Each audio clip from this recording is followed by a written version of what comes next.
السلام رحمۃ اللہ وبرکاتہ۔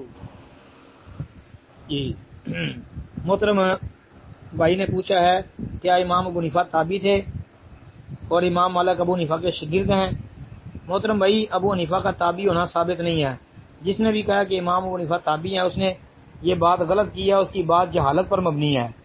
خود امام ابو حنیفہ نے یہ بات کہی ہے کہ ما رأیت افضل من عطاء، کہ میں نے عطاء بن ابی ربا جو بہت بڑے تابعی تھے کہا ان سے زیادہ افضل کوئی انسان نہیں دیکھا۔ یہ خود امام ابو حنیفہ کی بات ہے اور الکامل ابن عدی کے اندر صحیح سند کے ساتھ یہ موجود ہے۔ تو اب کیا پتہ چلا کہ وہ کہنا یہ چاہ رہے ہیں کہ میں نے جو ہے عطاء بن ابی ربا سے افضل انسان کوئی نہیں دیکھا۔ تو بھائی امام صاحب تو خود یہ مسئلہ سمجھا گئے ہیں کہ بھائی میں تابعی نہیں ہوں، بلکہ وہ یہ کہہ رہے ہیں کہ میں نے سب سے افضل جو انسان دیکھا ہے وہ تابعی ہے۔ وہ کون ہے؟ عطاء بن ابی ربا۔ یہ صحیح سند کے ساتھ یہ قول موجود ہے۔ اب اس کے علاوہ جو لوگ اس کوشش میں ہے کہ ابو حنیفہ کو تابعی ثابت کیا جائے، ان کی بات جہالت پر مبنی ہے۔ امام دارقطنی رحمۃ اللہ علیہ سے یہ بات پوچھی گئی تھی کہ ابو حنیفہ نے جو ہے انس رضی اللہ عنہ سے کچھ سنا ہے، تو تاریخ بغداد کے اندر یہ قول دارقطنی رحمۃ اللہ علیہ کا صحیح سند کے ساتھ دیکھ لیں۔ انہوں نے فرمایا تھا کہ نہ ابو حنیفہ نے حضرت انس رضی اللہ عنہ کو دیکھا ہے، دیکھنا بھی ثابت نہیں ہے، بلکہ نبی علیہ الصلوۃ والسلام کے کسی صحابی سے ان کی ملاقات بھی ثابت نہیں ہے۔ تو یہ جھوٹ موٹ کا ان کو تابعی بنانے کی کوشش میں لگ جانا یہ تقلیدیوں کا کام ہے جی، جو غلط ہے۔ السلام علیکم ورحمۃ اللہ۔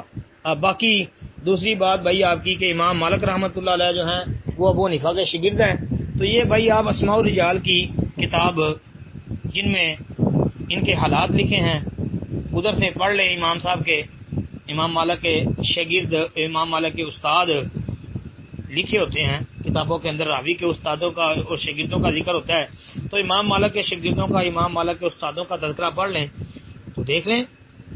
ہاں فی الحال تو مجھے ذہن میں نہیں ہے۔ امام ذہبی رحمۃ اللہ علیہ کی سیر جو ہے اس کو دیکھ لیں، سیر اعلام النبلاء جی، اس میں بھی امام مالک کے حالات موجود ہیں۔ تو کسی جگہ بھی امام مالک کے حالات پڑھ لیں تو امام مالک کے شاگردوں کا اور استادوں کا اس میں ذکر ہوگا، تو دیکھ لیں کہ اس میں امام ابو حنیفہ کا تذکرہ ہے یا نہیں۔ فی الحال مجھے استاد ہونا امام ابو حنیفہ کا شاگرد یعنی امام ابو حنیفہ کے مالک کے استاد ہے، یہ بات تو ذہن میں نہیں ہے۔ البتہ یہ بات پکی ہے کہ امام مالک رحمۃ اللہ علیہ جو تھے وہ امام ابو حنیفہ پر جرح کرتے تھے، جیسا کہ امام منصور بن ابی مزاحم رحمہ اللہ، انہوں نے یہ بات کہی ہے کہ میں نے امام مالک رحمۃ اللہ علیہ کو ابو حنیفہ کا ذکر برے کلام کے ساتھ کرتے سنا، اور امام مالک رحمۃ اللہ علیہ نے کہا کہ ابو حنیفہ نے دین کو نقصان پہنچایا ہے، اور کہا جو دین کو نقصان پہنچائے اس کا کوئی دین نہیں ہے جی۔ یہ امام مالک رحمۃ اللہ علیہ کا قول جو ہے یہ بھائی صحیح سند کے ساتھ ابن عدی کی الکامل کے اندر موجود ہے، جلد 7 صفحہ جو ہے وہ مکتبہ شاملہ میں جو ہوتا ہے وہ دیکھ لیں 2473، تو انشاءاللہ آپ کو یہ مل جائے گا۔ السلام علیکم ورحمۃ اللہ۔